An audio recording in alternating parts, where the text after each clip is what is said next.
Certainly. Here's a more detailed explanation of why Allah created Shaytaan, drawing on Islamic theology, Quranic verses, and interpretations by scholars. 1. Shaytaan was created with free will. Shaytaan, originally known as Iblees, was among the al-jinn created from smokeless fire. Unlike angels who do not disobey Allah, jinn, like humans, possess free will. This means they can choose to obey or disobey.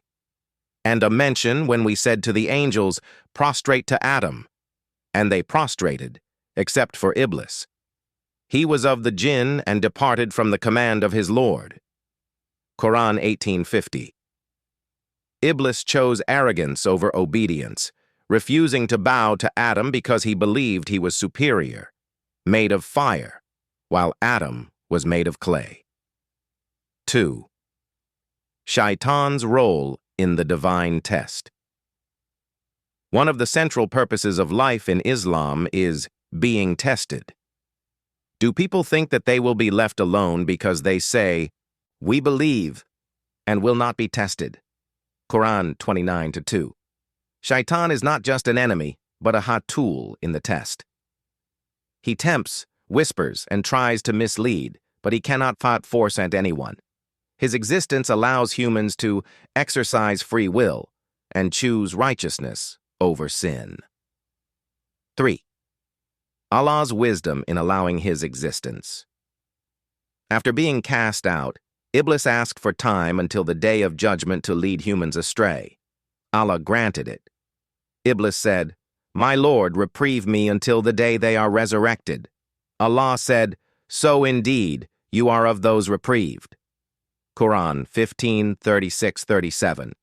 This shows that Allah, in his infinite wisdom, allowed Shaytaan to fulfill this role. Many scholars say this brings out the best and worst in humanity, revealing sincerity, strength, repentance, or hypocrisy. For evil has a purpose in a moral world. Shaytaan represents the manifestation of evil and temptation.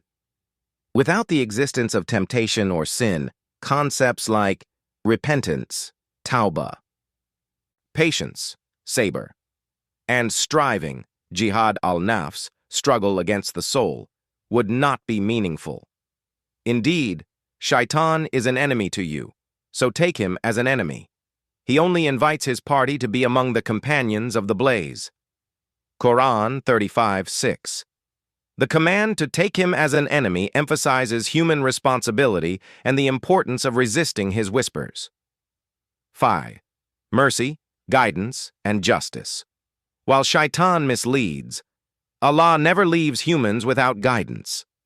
He sent prophets, books, and gave everyone an innate sense of right and wrong, fitrah. Those who turn back to Allah are promised mercy and forgiveness. Verily, my servants, you have no authority over them, except those who follow you of the deviators. Qur'an 15:42. Summary. Shaytaan exists as a eutestio for humans, to allow for a free will and moral choice, as part of Allah's perfect wisdom and plan, to reveal and refine human character, so humans may strive, repent, and seek nearness to Allah.